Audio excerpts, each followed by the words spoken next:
देखिए, हिंगोने गौशाला में भी रिसेंटली एक सप्ताह पहले ही कमिश्नर साहब ने दौरा किया था। तो कमिश्नर साहब के साथ मैं भी था विजिट में। तो वर्तमान की जो व्यवस्थाएं वहाँ चारे और पानी की व्यवस्थाएं या शेड की व्यवस्थाएं या उनका जो फर्श है वो पक्का करने की व्यवस्थाएं वो सब हम कर चुके हैं। तो इस तरह की कोई व्यवस्था है नहीं वहाँ पे। लेकिन हम शहर से जो आवारा पशु लेके जाते हैं उनका मरने का मुख्य कारण ये होता है कि प्लास्टिक खाए हुए होते हैं। तो हमारी कोई अव्यवस्थाओं की वजह से कोई डेथ होती नहीं है वहाँ पे जो या तो कोई एक्सीडेंट दुर्घटना में घायल हो जाता है या अत्यधिक मात्रा में पॉलीथीन खाए हुए पशु होते हैं। तो वहाँ जाते ही उनकी इस कारण से डेथ होती है। जय हिंद, वंदे मातरम, जय जगत। आपको हम एक सच्चाई से अवगत करवाना चाहते हैं। सच्चाई वह जो आपको उद्वेलित कर देगी, जो आपको सोचने पर मजबूर कर देगी। हम सुबह सुबह गौ माता को चारा दान करते हैं, लेकिन अनायासी हम बाद में उन्हीं हाथों से गौ माता को कचरा भी खाने के लिए मजबूर करते हैं, प्लास्टिक कचरा खाने के लिए मजबूर करते हैं। प्लास्टिक की थैलियों में भरकर हम कचरा कहीं भी फेंक देते हैं। गौ माताएँ उन कचरे को खाती है और उसके बाद उसके साथ क्या होता है, ज़रा इस वीडियो को गौर से सुनिए। आपसे निवेदन, आप जिन हाथों से चारा दान कर रहे हैं उन्हीं हाथों से प्लास्टिक जहर गौ माता को न दान करें। गौ माता आपके द्वारा दिए गए दान से कितनी व्यथित है, ज़रा देखिए। जो प्लास्टिक जहर आप फेंक रहे हैं उससे गौ माताओं को क्या तकलीफ़ हो। हम जैसे गौशाला में जाते हैं, हिंगोने गौशाला में जाते हैं, आपको कभी अगर जाने का मौका मिले तो आप जाना कि शहर से हम आवारा पशु पकड़ते हैं और पशुओं को पकड़ के हम गौशाला में ले जाते हैं। तो गौशाला में जाने के पश्चात उनकी 2-4 दिन रहने के पश्चात कईयों की मृत्यु हो जाती है। तो उनका ऑपरेशन करते हैं, हमारी डॉक्टर्स की टीम भी लगी हुई है। तो जो मरने का कारण है वो सबसे मुख्य कारण यही है कि प्लास्टिक की थैलियाँ शहर में से खाते हैं। और एक अमूमन अगर उसका ऑपरेशन में देखा जाए तो 10-15 किलो नहीं, 25, 30, 40 किलो तक भी थैलियाँ खाई हुई पशु के सामने आते हैं, उनका पोस्टमार्टम करते हैं। तो बहुत ही भयावह बात है।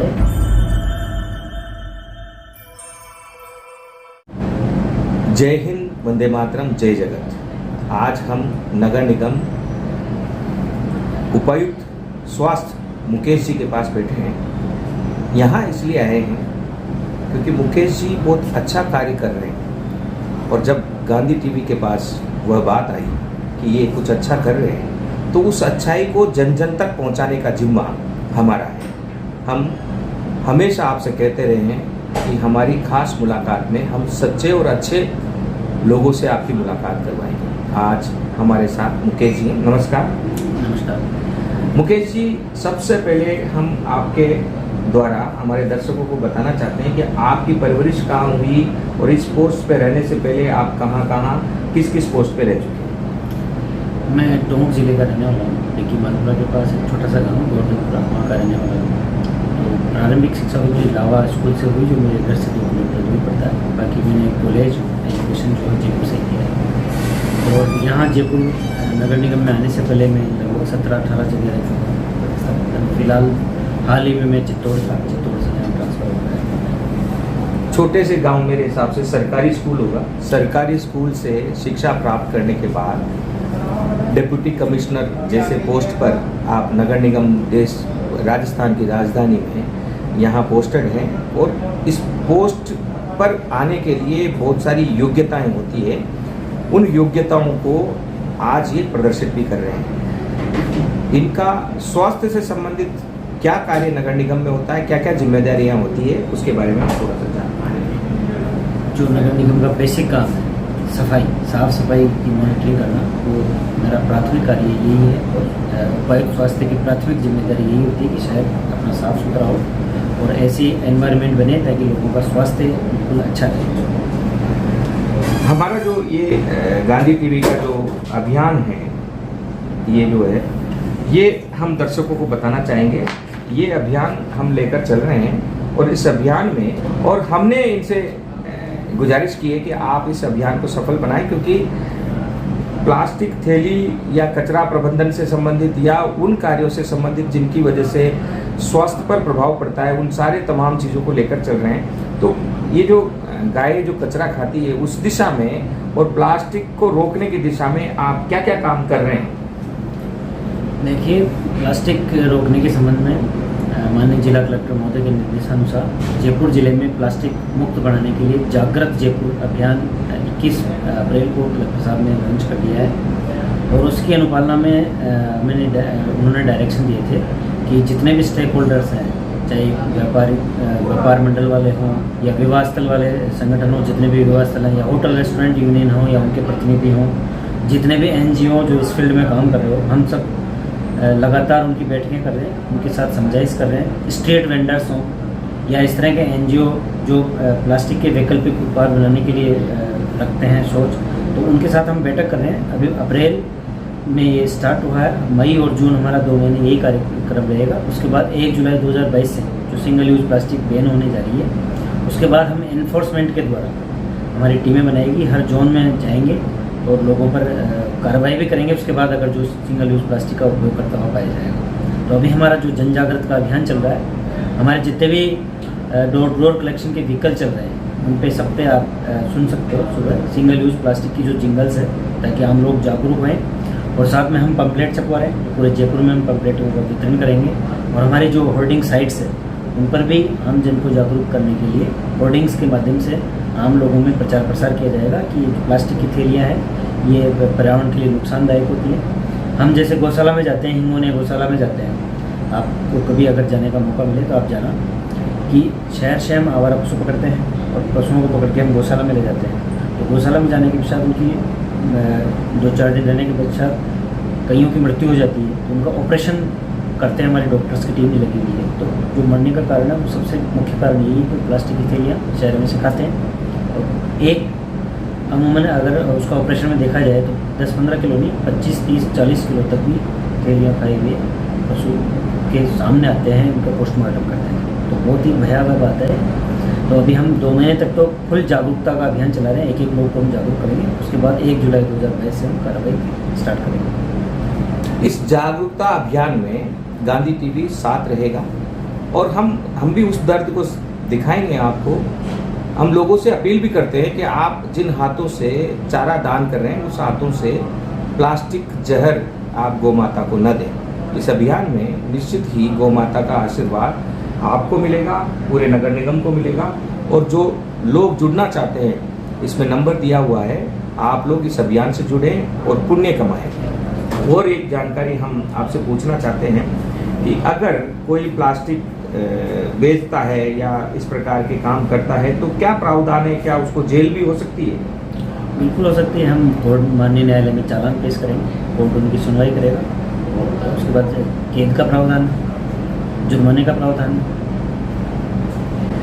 देखो, संसार में आप अगर कुछ गलती करेंगे तो सांसारिक नियम के अनुसार आपको कैद का भी प्रावधान है, जुर्माने का प्रावधान है। लेकिन संसार से ऊपर अगर आप गौ माता को चारा दान करते हैं, गौ माता को आप गुड़ खिलाते हैं या और भी बहुत सारे दान गौ माता को करते हैं, हम उनकी सेवा भी करते हैं, और उन्हीं हाथों से अगर आप प्लास्टिक जहर सड़कों पर फेंकते हैं, गलियों में कहीं फेंकते हैं या इस्तेमाल करते हैं, तो जब गौ माता को पीड़ा होती होगी, जब उसका पेट चीरा जाता होगा, तब उसके मुंह से उसकी आत्मा से जो निकलती होगी वो दुआएं या आशीर्वाद बिल्कुल नहीं होते होंगे। वो हर उस व्यक्ति का उसमें भाग होता होगा जो इस प्रकार से कचरा फेंकते हैं और प्लास्टिक का इस्तेमाल करते हैं। उसे और भी अधिक जगहों पर जाकर आपको अवगत करवाते रहेंगे। मुकेश जी ने कहा हिंगोना गौशाला में, तो हिंगोना गौशाला के बारे में हम और जानकारी लेना चाहते हैं कि वहाँ कितनी गायें हैं और उसका प्रबंधन, क्योंकि हिंगोना गौशाला लगातार चर्चित रहा है और ये कहा जाता रहा है कि वहाँ पर चारा नहीं मिलता है, वहाँ गायें बहुत ज़्यादा मरती है। लेकिन अब चूँकि अक्षय पात्र शायद उसको देख रहा है, श्री कृष्ण बलराम सेवा ट्रस्ट देख रहा है, तब से थोड़ी सुधार है। और मुकेश जी जैसे योग्य और होनहार अधिकारियों के आ जाने से अब बहुत सारे हालात में बदलाव हुए हैं। पहले क्या हालात थे और अब क्या बदलाव हुआ है, उसके बारे में हम जानकारी लेंगे। देखिए, हिंगोना गौशाला में भी रिसेंटली 1 सप्ताह पहले ही कमिश्नर साहब ने दौरा किया था, कमिश्नर साहब के साथ में भी था विजिट में। तो वर्तमान की जो व्यवस्थाएं वहाँ चारे और पानी की व्यवस्थाएं या शेड की व्यवस्थाएं या उनका जो फर्श है वो पक्का करने की व्यवस्थाएं, वो सब हम कर चुके हैं। तो इस तरह की कोई व्यवस्था है नहीं वहाँ पे। लेकिन हम शहर से जो आवारा पशु लेके जाते हैं, उनका मरने का मुख्य कारण ये होता है कि प्लास्टिक खाए हुए होते हैं। तो हमारी कोई अव्यवस्था की वजह से कोई डेथ होती नहीं है वहाँ पे जो या तो कोई एक्सीडेंट दुर्घटना में घायल हो जाता है या अत्यधिक मात्रा में पॉलीथीन खाए हुए पशु होते हैं, तो वहाँ जाते ही उनकी इस कारण से डेथ होती है। अब कारण यही है। अब उसको आप रोकथाम के लिए यहाँ कार्य कर रहे हैं। एक नंदी योजना आई है और गोपालन विभाग में 600 करोड़ रुपए लगभग सालाना बजट दिया जा रहा है। गौशालाएं भी और भी खोली जा रही है। सीएम अशोक गहलोत इस क्षेत्र में कार्य कर रहे हैं, उसका क्या प्रभाव आने वाले समय में होगा? बिल्कुल आने वाले समय में प्रभाव होगा कि एक तो जो शहर है हमारे, शहर और गांव आवारा पशुओं से मुक्त होंगे, और साथ में अगर इनका वैकल्पिक स्थान मिलेगा, इनको चारा मिलेगा, छाया मिलेगी, तो आराम से इस तरह की प्लास्टिक वो खाएंगे नहीं। अगर प्लास्टिक चलेगी तो प्लास्टिक खाएंगे नहीं, चारा खाएंगे तो अच्छा अपना समय व्यतीत होगा, उनका अच्छा जीवन यापन होगा। इसके अलावा जो लोग इस अभियान में, जैसे आप कह रहे हैं कि आने वाले समय में अभियान में इस प्रकार से अलग अलग डिपार्टमेंट साथ होकर एक बड़ा अभियान लेकर चल रहे हैं, तो इस अभियान में आपकी मदद करना चाहें तो किस प्रकार आपके साथ शारीरिक रूप से या अन्य प्रकार से मदद करते हुए विभाग के साथ कार्य कर सकते हैं स्वयंसेवी की भावना से?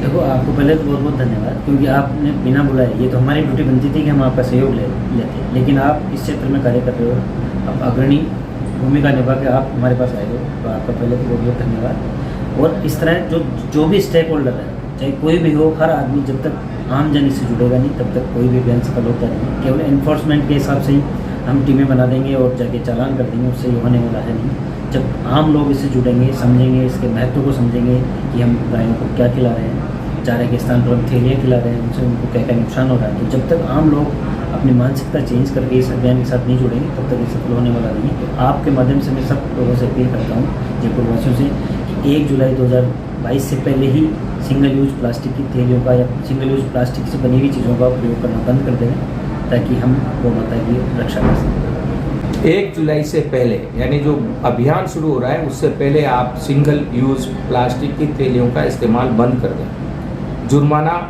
यहाँ से भी होगा और जुर्माना निस्संदेह उस गौ माता के दरबार से भी होगा जो आपको आशीर्वाद दे रही है। गांधी टीवी मुकेश जी के डिप्टी कमिश्नर स्वास्थ्य नगर निगम ग्रेटर जयपुर, यहाँ से हम एक अपील करना चाहते हैं कि आप चाहे बार एसोसिएशन के पदाधिकारी हो सकते हैं, चाहे डॉक्टर एसोसिएशन के पदाधिकारी हो सकते हैं, या फिर आप व्यापारिक संगठनों के पदाधिकारी हो सकते हैं, या कहीं भी काम नहीं करने वाले एक सिंगल व्यक्ति हो सकते हैं, आप लोग जुड़ें। तमाम पार्षदों से निवेदन है कि वे अपनी विकास समितियों को जोड़ें, क्योंकि अगर आप निस्संदेह, मैं मानता हूं कि आप हर दिन मंदिर जाते होंगे, उस परमपिता परमेश्वर के सामने हाथ जोड़ते होंगे, तो गौ माता का आशीर्वाद कितना बड़ा है और गौ माता की तकलीफ कितनी है ये आप देख रहे हैं। आने वाले समय में हम मुकेश जी के साथ हिंगोनिया गौशाला में जाकर उस दर्द को भी आप तक पहुंचाएंगे। आशा है 1 जुलाई से हम इस अभियान को सफल करने के लिए जुटेंगे। गांधी टीवी से मैं अनीश कुमार, जय हिंद, वंदे मातरम, जय जगन्नाथ।